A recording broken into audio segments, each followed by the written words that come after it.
O God of all endings and beginnings, step into this moment and breathe life where hope has died, strength where faith has weakened, and light where darkness seemed final. Rewrite stories that look finished and reveal your glory. You are welcome in the name of God our Lord. Message: there are moments in life when everything stops making sense. Doors close without explanation. Relationships collapse. Health fails. Dreams die quietly. You reach a place where all signs point to one conclusion: this is the end. Yet Scripture reveals a divine mystery, many of God's greatest works begin exactly where human hope expires. The Bible is not a collection of perfect lives. It is a record of divine interruptions.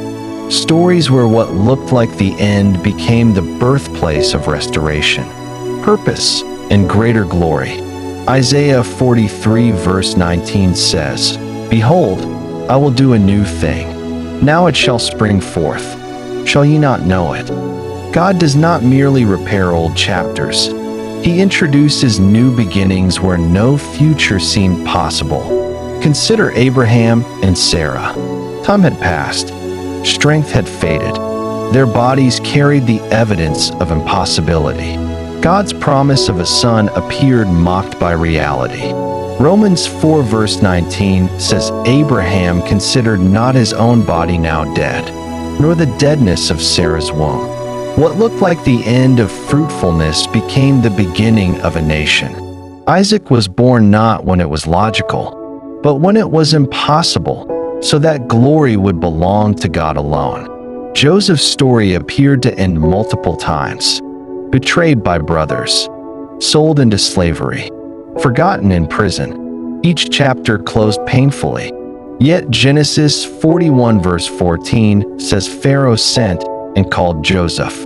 In one day, the prison ended and the palace began. The pit was not his conclusion.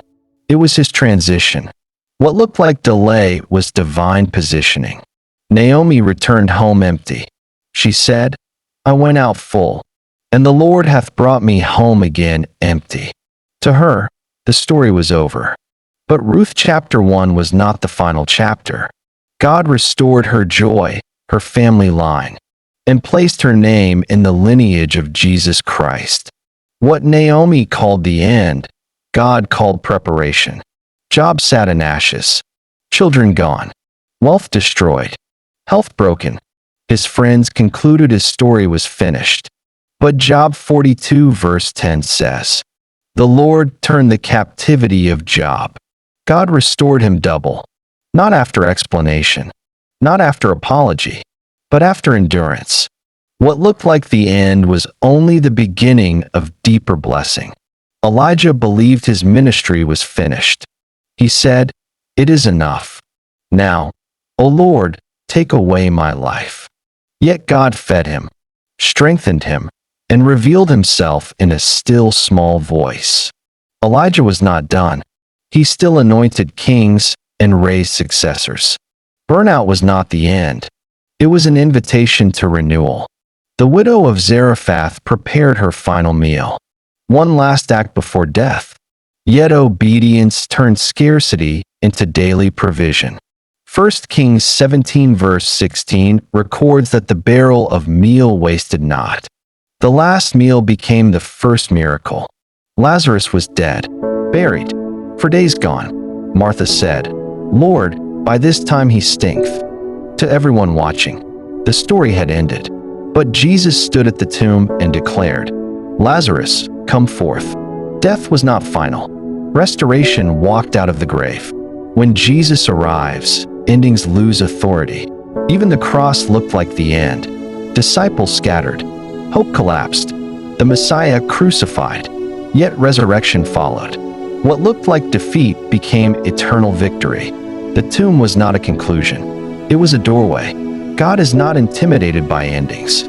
He is not limited by loss. He is not discouraged by delays. He works best when human strength is exhausted. 2 Corinthians 4 verses 8 to 9 reminds us we are troubled on every side, yet not distressed, cast down, but not destroyed. Unexpected restoration often comes quietly. It may not announce itself immediately. It grows slowly. Faith returns before circumstances change. Peace comes before answers appear. God restores internally before revealing externally. What feels like burial may actually be planting. What feels like silence may be divine preparation. What feels like rejection may be redirection. Lamentations 3 verses 22 to 23 says, "It is of the Lord's mercies that we are not consumed. They are new every morning." New mercies mean new beginnings. Your story is not over because God is still present. The end you feared may simply be the place where God begins something better than you imagined. Sometimes restoration does not look dramatic at first. It begins with strength to stand again, courage to try again, faith to pray again. God often restores in layers: peace before provision, clarity before change, endurance before elevation. Zechariah 4 verse 10 warns us not to despise the day of small beginnings, because the Lord rejoices to see the work begin. Every step forward, no matter how small, is evidence that God is still writing your story. What others called failure, God calls foundation.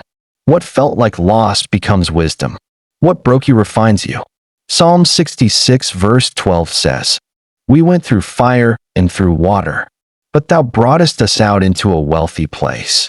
Not just survival, but restoration with purpose. If you are still breathing, God is still building. The chapter that hurt you most may become the testimony that heals others. What looked like the end was never final. It was only the place where God decided. Let us pray.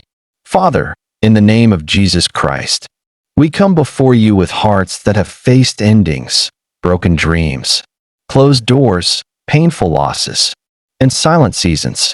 You see every place where hope felt finished. According to Jeremiah 29 verse 11, you declared thoughts of peace and not of evil, to give us an expected end. We receive that promise now. Lord, breathe again on dry bones. Revive faith where disappointment settled. Restore vision where loss blurred purpose. Turn mourning into joy and confusion into clarity. As you restored Joseph, restore destiny. As you restored Job, restore abundance. As you restored Job, restore abundance. As you restored Naomi, restore joy. As you raised Lazarus, resurrect hope.